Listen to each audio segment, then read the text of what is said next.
نحمده ونصلي على رسوله الكريم أما بعد أعوذ بالله من الشيطان الرجيم بسم الله الرحمن الرحيم قال الله تبارك وتعالى في القرآن المجيد والفرقان الحميد وأتموا الحج والعمرة لله. وقال الله تبارك وتعالى في القرآن المجيد والفرقان الحميد لله على الناس حج البيت من استطاع إليه سبيلا. محترم حضرات، اللہ جل شانہ نے ہم پر جو دو عبادتیں فرض فرمائی ہیں، دو قسم کی عبادتیں فرض فرمائی ہیں۔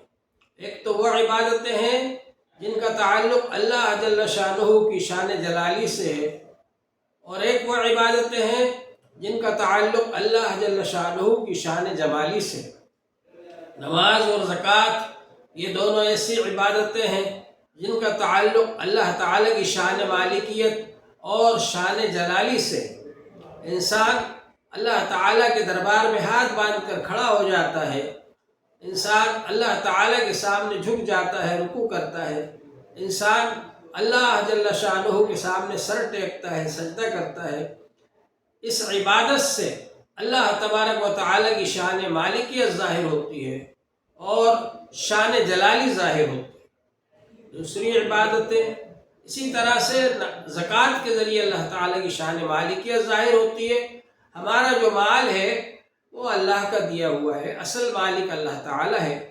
اللہ تعالیٰ نے جس کے بارے میں حکم فرمایا کہ اس کو اتنا مال دو، لہذا اس کو اتنا مال دینا ضروری ہے، یہ زکوٰۃ ہے۔ اس سے اللہ تعالیٰ کی شان مالکیت اور شان جلالی ظاہر ہوتی ہے۔ دوسری وہ عبادت ہے جس سے اللہ جل شانہ کی شان محبوبیت اور شان جمالی ظاہر ہوتی ہے۔ روزہ ایسی عبادت ہے کہ اللہ تعالیٰ کی شان محبوبیت اور شان جمالی ظاہر ہوتی ہے۔ روزہ اللہ کے لیے رکھتا ہے آدمی، اور اللہ کے لیے بھوکا رہتا ہے، پیاسا رہتا ہے اللہ کی محبت میں، اس سے اللہ کی شان محبوبیت ظاہر ہوتی ہے۔ اور حج تو ہے ہی عاشقانہ عبادت، انسان اپنی کوئی فکر نہیں کرتا، اللہ تبارک و تعالیٰ کے لیے دیوانہ بن جاتا ہے، اور وہ ایسے حالت میں ہوتا ہے کہ اس کو اپنے بالوں کی فکر نہیں، اپنے کپڑوں کی فکر نہیں، سلے ہوئے کپڑے نہیں پہنتا، خوشبو نہیں لگاتا، سر میں تیل نہیں ڈالتا، اور اللہ جل شانہ کے دربار میں پہنچتا ہے اور دیوانہ وار خانہ کعبہ کے چکر لگاتا ہے، اللہ کے گھر کے چکر لگاتا ہے۔ یہ عاشقانہ عبادت ہے حج۔ تو اللہ جل شانہ نے یہ عبادت ہمارے لیے ایسی مقرر فرمائی کہ اس سے اللہ تعالیٰ کی شان محبوبیت اور شان جمالی ظاہر ہوتی ہے۔ حج کے لیے جب ہم جائیں تو ہم کو اس کی معلومات کرنا چاہیے۔ حج تین قسم کے ہوتے ہیں۔ ایک تو حج افراد ہوتا ہے، جس میں صرف حج کی نیت کر کے اور حج کا ہی احرام باندھ کر کے آدمی یہاں سے جاتا ہے، اور ایک حج تمتع ہوتا ہے جس میں یہاں سے آپ احرام باندھ کر جائیں گے عمرے کا، اور وہاں جا کر عمرہ کر کے آپ احرام کھول دیں گے، اور پھر جتنے دن بھی مکہ شریف میں رہیں گے بغیر احرام کے آپ وہاں پر رہیں گے۔ حج کی احرام کی پابندی آپ کے اوپر سے ختم ہو جائے گی۔ پھر جب حج کے دن شروع ہوں گے تو 8 تاریخ کو پھر آپ حج کا احرام باندھیں گے۔ اسی طرح سے حج قران ہے تیسری قسم، اس میں عمرہ اور حج دونوں کا احرام ایک ساتھ باندھا جاتا ہے۔ یہاں سے آپ دونوں کا احرام باندھ کر جائیں گے اور وہاں عمرہ کریں گے، لیکن احرام نہیں کھولیں گے۔ عمرہ کرنے کے بعد بھی آپ کا احرام بندہ رہے گا، اور پھر آپ حج کریں گے، اور حج کرنے کے بعد آپ کا احرام کھلے گا۔ یہ 3 قسمیں حج کی ہیں۔ عام طور پر لوگ کیونکہ حج تمتع کرتے ہیں، حج تمتع آسان ہوتا ہے، اس لیے میں آپ کو حج تمتع کا طریقہ پہلے بتاتا ہوں۔ یہاں سے عمرے کا احرام باندھ کر کے جائیں گے۔ آپ جب عمرے کا احرام باندھ رہے ہیں تو بہتر یہ ہے کہ غسل کر لیں، اور ایک تہبند باندھ لیں آپ، اور ایک اوپر سے چادر اوڑھ لیں، اور 2 رکعت نماز ادا کریں۔ 2 رکعت نماز ادا کرنے کے بعد آپ تلبیہ پڑھیں، نیت کریں، اللہم انی ارید العمرۃ فیسرھا لی وتقبلھا منی۔ اے اللہ تعالی، میں نے عمرے کی نیت کی ہے، آپ اس کو قبول فرما لیجئے۔ اس کو میرے لیے آسان فرما دیجیے اور اس کو قبول فرما لیجیے۔ یہ آپ کی عمرے کی نیت ہو گئی۔ اور آپ تلبیہ پڑھیے، لبیک اللہم لبیک لبیک لا شریک لک لبیک ان الحمد والنعمت لک والملک لا شریک لک۔ یہ آپ کا احرام بن گیا۔ اب جو چیزیں احرام میں منع ہے ان سے پرہیز کرنا ضروری ہے۔ اب جب آپ پہنچیں گے مکہ شریف پہنچ کر کے حرم شریف میں آپ جائیں گے اور طواف کریں گے۔ آپ حجر اسود جو اللہ تعالیٰ کا جنت سے بھیجا ہوا پتھر ہے، جو حجر اسود کو چھونا اور اس کو چومنا یہ عبادت ہے۔ جب آپ وہاں پر جائیں گے تو استلام کریں گے۔ اچھا یہ ہے کہ آپ حجر اسود کے پاس جائیں اور اس کو چوم لیں، بوسہ لیں اس کا۔ اور اگر وہاں تک نہیں پہنچ سکتے تو زمین پر جو اس کے سیدھ میں لکیر پڑی ہوئی ہے اور سامنے ہری لائٹ لگی ہوئی ہے، یہ اس بات کی نشانی ہے کہ آپ بالکل اس کے سیدھ میں کھڑے ہوئے ہیں، لہٰذا آپ وہیں سے دونوں ہاتھوں کو اس طرح سے حجر اسود کی طرف کریں اور پھر دونوں ہاتھوں کو چوم لیں، استلام ہو جائے گا۔ اور استلام کرنے کے بعد اب آپ وہاں سے طواف شروع کر دیجئے اور وہیں پر آ کر آپ کا طواف ختم ہوگا۔ اس طرح سے طواف کا چکر وہیں سے شروع ہوگا وہیں ختم ہوگا۔ اس طرح سے 7 چکر آپ لگائیں گے تو ایک طواف ہو جائے گا۔ اس کے بعد آپ ایسی جگہ پر آئیے جہاں کے مقام ابراہیم بھی آپ کے سامنے ہو، خانہ کعبہ بھی آپ کے سامنے ہو، اور وہاں آپ 2 رکعت نماز واجب طواف پڑھیں تو وہ زیادہ بہتر ہے۔ اور اگر وہاں جگہ نہ ملے تو جہاں جگہ ملے وہاں نماز ادا کر لیں اور اس کے بعد پھر سعی کر لیں۔ سعی کا مطلب یہ ہے صفا سے مروہ تک 1 چکر ہوگا، مروہ سے صفا تک دوسرا چکر ہوگا، پھر صفا سے مروہ تک تیسرا چکر ہوگا۔ اس طرح سے 7 چکر آپ کو لگانا ہے۔ یہ سعی آپ کی ہو جائے گی۔ یہ عمرہ آپ کا پورا ہو گیا اور عمرہ کرنے کے بعد اب آپ بالوں کو کاٹ لیں گے، احرام کھل جائے گا۔ اب جتنے دن بھی آپ مکہ شریف میں رہیں گے حج سے پہلے تو آپ بغیر احرام کے وہاں پر رہ سکتے ہیں، اور پابندیاں احرام کی وہ آپ کے اوپر سے ختم ہو گئی۔ اب جب حج کے دن شروع ہوں گے تو 8 تاریخ کو پھر آپ احرام باندھیں گے اور پھر آپ نفلی طواف کر لیجیے آ کر کے، اور طواف کرنے کے بعد پھر اچھا یہ کہ آپ سعی بھی اسی وقت کر لیں، اور اس وقت طواف زیارت کے موقع پر بھیڑ زیادہ ہوتی ہے، تو اگر سعی کرنے کا موقع نہیں بھی ملا آپ کو تو یہ والی سعی آپ کے لیے کافی ہو جائے گی۔ تو بہرحال طواف کرنے کے بعد پھر منی کے لیے روانہ ہو جائیں گے، منی میں رکیں گے اور پھر اس کے بعد 9 تاریخ کو میدان عرفات جائیں گے، اور میدان عرفات میں 9 تاریخ کو رکیں گے۔ میدان عرفات میں زوال سے لے کر کے تو غروب آفتاب تک وہاں پر رکنا فرض کے درجے میں ہے۔ احرام باندھنا فرض ہے، میدان عرفات میں رکنا فرض ہے، اور طواف زیارت فرض ہے۔ یہ 3 چیزیں فرض کے درجے میں ہیں۔ اگر ان میں سے ایک بھی چیز نہیں ہوئی تو حج نہیں ہوگا۔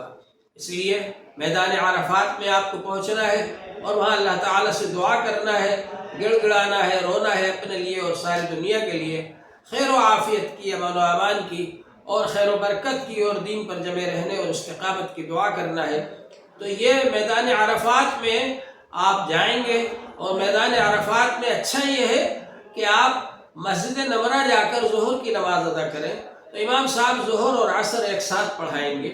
اور اگر آپ وہاں پر ظہر نہ پڑھ سکیں تو اپنے خیمے میں ظہر کے وقت میں ظہر پڑھ لیں، عصر کے وقت میں عصر پڑھ لیں، اور غروب آفتاب تک آپ کو وہاں پر رہنا ہے۔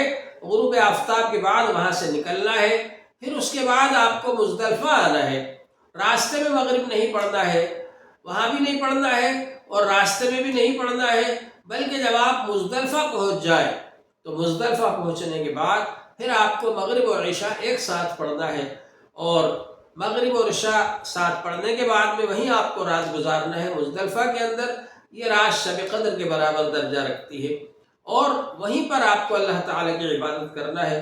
اور صبح جب آپ وہاں پر فجر پڑھیں گے، اور فجر پڑھنے کے بعد میں وہاں پر آپ اشراق تک رکیں گے، سورج نکلنے تک آپ رکیں گے۔ سورج نکلنے کے بعد پھر آپ مزدلفہ سے روانہ ہوں گے۔ اس کا اہتمام کریں گے آپ۔ اب وہاں پر 70 کنکریاں جمع کر کے اپنے پاس رکھ لیں شیطان کو مارنے کے لیے۔ اور اس کے بعد پھر آپ منا آئیں گے 10 تاریخ کو منا آ کر کے آپ کو بڑے شیطان کو 7 کنکریاں مارنا ہے، اور شیطان کو کنکریاں مارنے کے بعد قربانی کرنا واجب ہے، اور قربانی کرنے کے بعد میں اب آپ بال کتروا لیں یا منڈا لیں، بال کا حلق کرنا یا کتروانا یہ بھی واجب ہے۔ یہ آپ کا احرام کھل گیا۔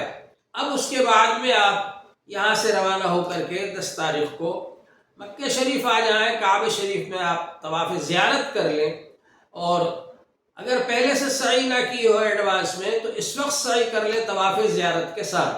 یہ آپ کا طواف زیارت مکمل ہو گیا، حج مکمل ہو گیا۔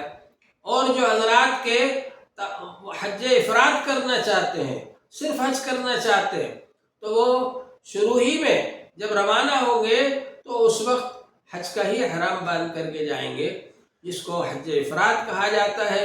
اور جب وہاں جائیں گے مکہ شریف میں تو پہلے طواف قدوم کریں گے، اور طواف قدوم کرنے کے بعد میں پھر وہاں پر رکیں گے، ٹھہریں گے، تو ان کا احرام بندھا رہے گا، اور ان کو بھی پھر 8 تاریخ کو منا جانا ہے، اور منا میں رک کر کے پھر 9 تاریخ کو میدان عرفات میں جانا ہے، اور میدان عرفات میں دن بھر رکنا ہے، اور غروب کے آفتاب کے بعد پھر مزدلفہ آنا ہے، پھر وہاں رات گزارنا ہے، اور پھر مزدلفہ سے سورج نکلنے کے بعد ان کو پھر واپس منا آنا ہے، اور منا آ کر کے پھر ان کو شیطان کو کنکریاں مارنا ہے۔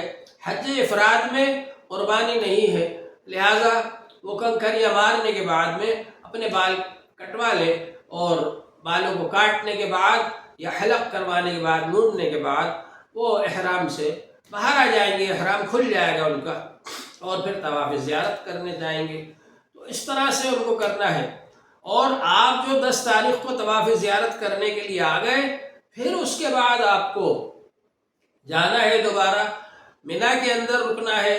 11 تاریخ کو بھی آپ کو کنکریاں مارنا ہے، تینوں شیطانوں کو 7 کنکریاں مارنا ہے، ایک کنکری کر کے 7 کنکری ایک شیطان کو ماریں گے، پھر دوسرے شیطان کو اسی طرح ایک کنکریاں کر کے 7 کنکریاں ماریں گے، پھر اسی طرح تیسرے شیطان کو ایک کنکری کر کے 7 کنکریاں ماریں گے، پھر اسی طرح 12 تاریخ کو بھی آپ کو کنکریاں مارنا ہے۔ پہلے شیطان کو آپ ایک کنکری کر کے 7 کنکریاں ماریں گے، پھر دوسرے شیطان کو ایک کنکری کر کے 7 کنکریاں ماریں گے، پھر تیسرے شیطان کو ایک کنکری کر کے 7 کنکریاں ماریں گے۔ اگر طواف زیارت آپ نے 12 تاریخ کو ابھی تک نہیں کیا تو غروب سے پہلے تک کر لیں، اگر غروب کے بعد کریں گے تو پھر آپ کے اوپر دم لگ جائے گا۔ اور اگر آپ 12 تاریخ کو وہاں رکتے ہیں منا کے اندر تو پھر 13 تاریخ کی بھی رمی کرنے کے بعد وہاں سے آئیں گے آپ، تو اس طرح سے آپ کا حج ہوگا۔ اور جو حضرات کے حج قران کرتے ہیں تو وہ یہاں سے روانہ ہونے کے وقت میں ہی شروع میں ہی وہ عمرے کا اور حج کا دونوں کی نیت ایک ساتھ کریں گے۔ اس کو قران کہتے ہیں، قران کے معنی ملانا، یعنی دونوں کو ملا کر کے وہ احرام باندھ رہے ہیں۔ احرام باندھتے وقت دونوں کی نیت کریں گے، اور پھر اس کے بعد میں جب جائیں گے وہ تو پہلے عمرہ کریں گے، پہلے جا کر طواف کریں گے وہ، اور طواف کرنے کے بعد میں پھر واجب الطواف نماز پڑھیں گے، پھر سعی کریں گے۔ یہ ان کا عمرہ پورا ہو گیا، لیکن ان کا احرام نہیں کھلے گا، احرام بندھا رہے گا۔ پھر اس کے بعد اسی احرام کے ساتھ وہ حج کے لیے روانہ ہو جائیں گے، منا میں قیام کریں گے، پھر اس کے بعد میں 9 تاریخ کو میدان عرفات میں دن بھر قیام کریں گے۔ میدان عرفات کے اندر دن بھر ٹھہرنا یہ فرض کے درجے میں ہے، وہاں پر رکیں گے، غروب آفتاب کے بعد وہاں سے نکلیں گے تو پھر مزدلفہ میں آ کر کے رات ٹھہریں گے، پھر دوسرے دن صبح سورج نکلنے کے بعد وہ وہاں سے مزدلفہ سے نکلیں گے تو پھر وہ منا آ جائیں گے، اور منا میں آ کر کے شیطان کو کنکریاں ماریں گے۔ 10 تاریخ کو آخری شیطان کو، بڑے شیطان کو 7 کنکریاں مارنا ہے، اور اس کے بعد میں قربانی کرنا ہے، اور قربانی کرنے کے بعد میں بالوں کو منڈا لینا ہے یا کترا لینا ہے۔ یہ آپ کا حج قران پورا ہو گیا۔ تو اتنا یاد رکھیں آپ کہ حج قران میں بھی قربانی ہے، اور حج تمتع میں بھی قربانی ہے، اور حج افراد میں قربانی نہیں ہے۔ تو اس کے بعد آپ جب قربانی کر لیں گے تو بال کاٹ لیں گے، اور بال کاٹنے کے بعد آپ کا احرام کھل جائے گا، اور اب وہ آپ طواف زیارت کے لیے چلے جائیں گے۔ 10 تاریخ کو طواف زیارت آپ کر لیں گے۔ اگر 10 کو نہیں کر پائے 11 کو کر لیں، 11 کو نہیں کر پائے 12 کو کر لیں، مغرب سے پہلے تک۔ اگر 12 کو مغرب سے پہلے تک آپ نے طواف زیارت نہیں کیا تو پھر آپ کے اوپر دم لگ جائے گا۔ اس طرح سے طواف زیارت کرنے سے آپ فارغ ہو جائیں گے، آپ کا حج مکمل ہو جائے گا۔ اب آپ وہاں پر 11 تاریخ کو بھی کنکری ماریں گے مینا کے اندر تینوں شیطانوں کو، اور 12 تاریخ کو بھی کنکری ماریں گے آپ، اور 12 تاریخ کو کنکری مار کر پھر آپ مکہ شریف آئیں گے۔ اور اگر 12 تاریخ کو آپ وہاں پر رک گئے غروب تک تو پھر آپ رات میں بھی رکیں گے وہاں پر، اور 13 تاریخ کو کنکری مار کر پھر آپ آئیں گے۔ تو اس طرح سے آپ کا حج مکمل ہو جائے گا۔ یہ حج کا بہت آسان طریقہ ہے، مختصر طریقہ ہے جو میں نے آپ کے سامنے بتایا ہے۔ اللہ جل شانہ ہم سب کو اپنے دربار میں حاضری کی توفیق عطا فرمائے، زیارت حرمین شریفین کی توفیق عطا فرمائے، اور حج کرنے کی توفیق عطا فرمائے۔ جب آپ یہاں پر حج سے فارغ ہو گئے تو اب آپ مدینہ شریف حاضر ہوں گے۔ مدینہ شریف حاضر ہونا یہ بہت بڑی سعادت کی بات ہے۔ حضور پاک صلی اللہ علیہ وسلم نے ارشاد فرمایا کہ من زار قبری وجبت لہ شفاعتی، جس نے میری قبر کی زیارت کی اس کے لیے میری شفاعت واجب ہو گئی۔ مدینہ شریف آئے، اور مدینہ شریف میں ریاض الجنہ ہے، جس کے بارے میں حضور پاک صلی اللہ علیہ وسلم نے ارشاد فرمایا کہ ما بین ممبری و حجرتی روضۃ من ریاض الجنہ، میرے ممبر کے درمیان اور میرے حجرے کے درمیان یہ روضہ ہے، جنت کی کیاری ہے۔ تو جنت کی کیاری ہے، اس جنت کی کیاری میں جو کہ جنت سے آیا ہے یہ زمین کا ٹکڑا، اگر آپ پہنچ جائیں اور اللہ سے دعا کریں کہ اللہ تبارک و تعالیٰ آپ نے اپنی مہربانی سے یہاں تک مجھے پہنچا دیا، اب آپ آخرت میں مجھے جنت عطا فرما دیجیے گا۔ اور آپ کا یہ اصول ہے کہ جو جنت میں آپ داخل کر دیتے ہیں اس کو نکالتے نہیں ہیں، تو آپ آخرت کی جنت بھی مجھے نصیب فرما دیجیے گا، یہ دعا کریں۔ اور روضہ اطہر پر پہنچ کر سلام عرض کریں رسول پاک صلی اللہ علیہ وسلم کی خدمت میں۔ حضور پاک صلی اللہ علیہ وسلم نے ارشاد فرمایا ہے جو میرے روضے پر پہنچ کر مجھ کو میرے اوپر درود شریف پڑھتا ہے اس کو میں خود سنتا ہوں، اور جو شخص دور سے پڑھتا ہے تو وہ مجھ تک پہنچایا جاتا ہے۔ تو بہرحال کتنی خوش نصیبی کی بات ہوگی کہ حضور پاک صلی اللہ علیہ وسلم کے روضے اطہر پر جا کر کے براہ راست حضور پاک صلی اللہ علیہ وسلم کی خدمت میں سلام عرض کیا جائے۔ یہ بڑی خوش نصیبی کی بات ہوگی۔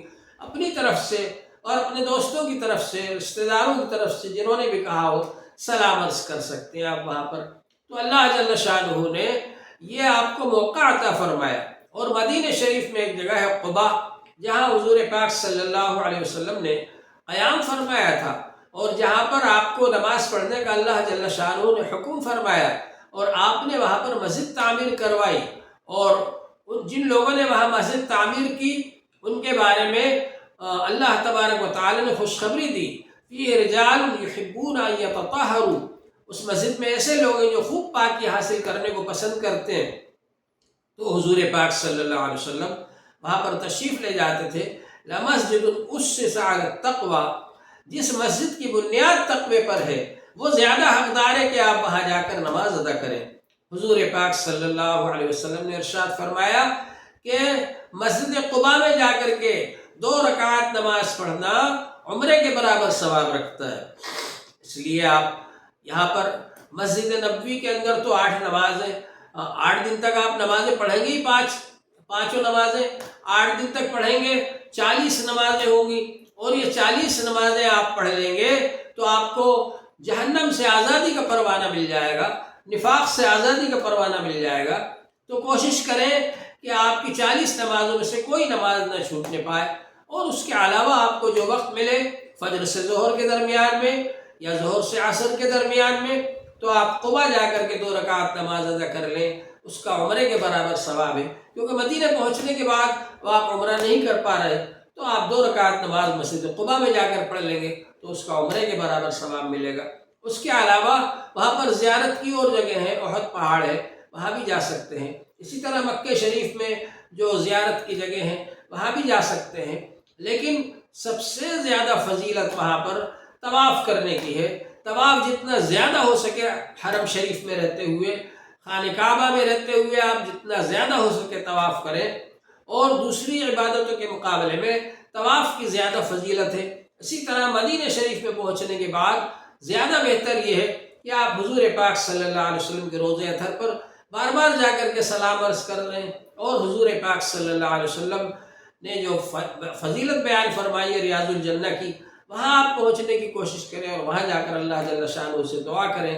اللہ جل شانہ ہم سب کو عمل کی توفیق عطا فرمائے۔ وآخر دعوانا ان الحمد للہ رب العالمین۔